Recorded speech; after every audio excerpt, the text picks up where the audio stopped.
Okay, guys, welcome back to another PopPodium. Today's episode is Treasure Planet. Yes, I have. No, I've never seen this movie. Yeah. I thought I did, but it was Atlantis I had seen when I was a kid. How many times have you seen this movie?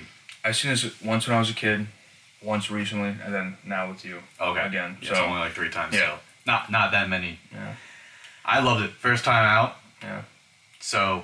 It was a great movie. I think it's really underrated. I think it has like a cult following, but not many people talk about it. But I think it's really good. It's like One of the better movies out there. It's like the thing of like animated movies. Yeah, very cult following, but it's not talked about too much. But we want to bring some attention to it. Yeah. With our huge channel here. We liked it. Yeah. So we're gonna do the classic. Our huge channel, five subscribers. Yeah. So let's get started. I'll let you do the first one.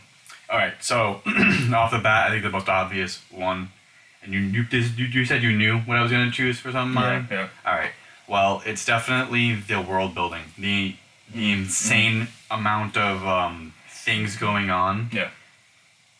And the pure level of inventiveness. Not like that part of the world building was crazy. They were completely confident with mixing and mashing completely different genres. They didn't even try to morph them to change into their own thing. They're like, yeah, we can just stick a pirate genre and a space genre, and no one's gonna actually care. I wouldn't have had that confidence, and it worked. It worked really well. Yeah. The only thing I will say though about the massive amount of world building and everything is that, and this, in my opinion, I was thinking about this last night after I went home. I was like, why isn't this movie as big as like The Lion King? Because to be honest, it should at least be as big as Tarzan. Yeah, I agree. That's those vibes, yeah. But you know what? It was that there was so much there that, like, the world building wise and everything, that I was like, I wanted more time spent on all of that, including the characters. They had so much going on with all the different characters, too. It was like, you know what? Normally I'm the kind of guy who will say, and you guys probably might agree with us, most movies should be about an hour and a half. Yeah. Like, it's a good rounded time. But you know what? This movie might have benefited from being a little bit longer. Yeah, I agree. I think because the world was so crazy that you did want more time with the characters, and by the time they show up at Treasure Planet, you're kind of like, oh wow, the adventure part's already over. We're already at the end part of the movie. So I agree. But yeah, that was also my first point. Yeah. Was just the world building, but like specifically like you said, like the combination of all the different themes. Like, you saw the spaceships are like giant pirate boats, and then immediately, like you immediately said this when it cuts to the inn that they own, which looks so out of place in the rest of the world, but it fits. Like you didn't even really question it that much. No, because no one questioned it. Yeah, it just floated like the pirate guns that shot out lasers, but they look exactly like a pirate gun. Yep. It didn't even question. And just like all those layers coming together make a really interesting aesthetic. Like the spaceport, I think, was like a really great example of that. Awesome. That was an awesome scene. Like, awesome. The aesthetic was beautiful. Yeah. So it's like the aesthetic, the world building, the combination of themes, just all together and goes to like what was really cool about it. I agree. That was my top one. I knew you would say that too. Oh yeah, 100%. Yeah. Because I was watching, I'm like, this is a movie I would love to have made. 100%. Yeah. All right, I'm curious to know what you think is to deserve second part of the podium though. Yeah. So here's where it kind of like ties into what you said about wanting more time spent with the characters. Is I really like the characters in the movie, and I think that there was potential for them to have done a lot more with them. But I did like the development between Jim and the cyborg.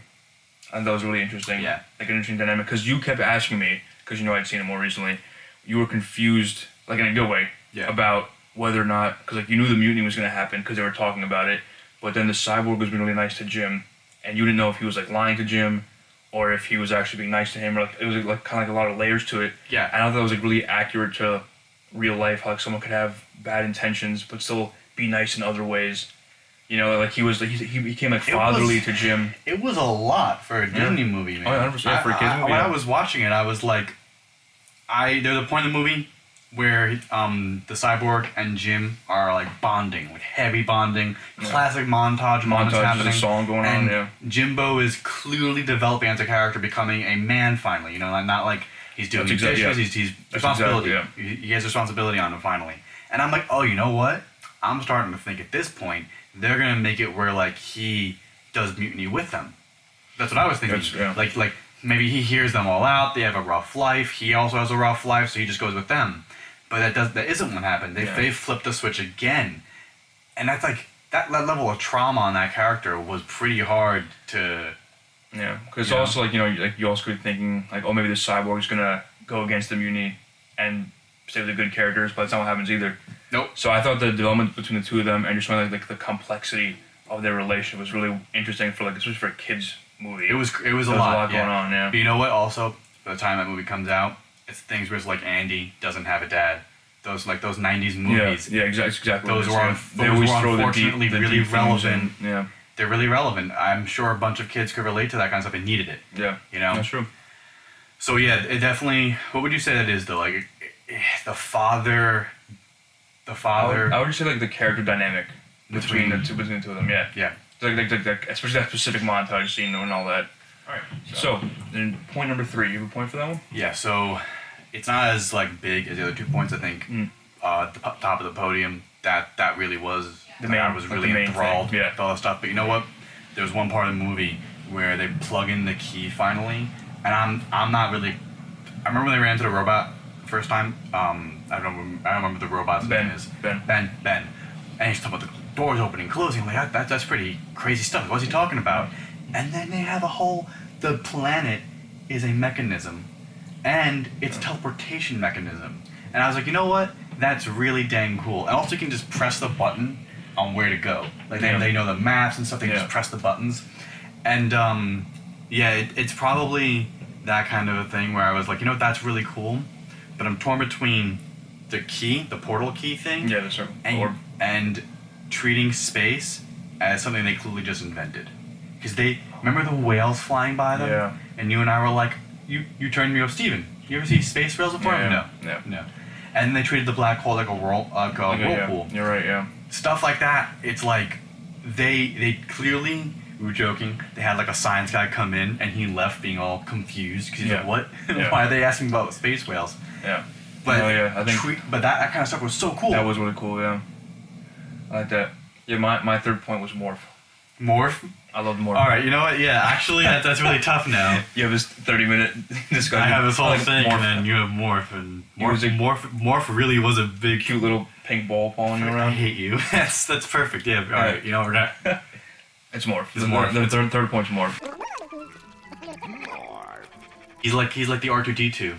Yeah, exactly. Like a little cute sidekick kind of guy. Yeah. So that's morph. Let us know what you guys think really made this movie good. You know, because a lot of people, this is like a childhood movie that some people really don't talk about. This is like for you as a childhood movie. Yeah. I watched Atlantis at least once, and these movies really have a certain place. But they're never talked about again after that. And I think what's interesting is the themes that are brought up in this movie, and from what I remember in Atlantis 2, are way more in depth than some of the other Disney movies that are popular. Yeah. You know? Yeah, I agree. So it's kind of confusing as to why it's not mentioned at all. Yeah. So in the comments, let us know what you guys thought about this movie. Yeah. I'd like to hear from you. And we'll see you in the next one. Yeah, see you in the next one, yeah.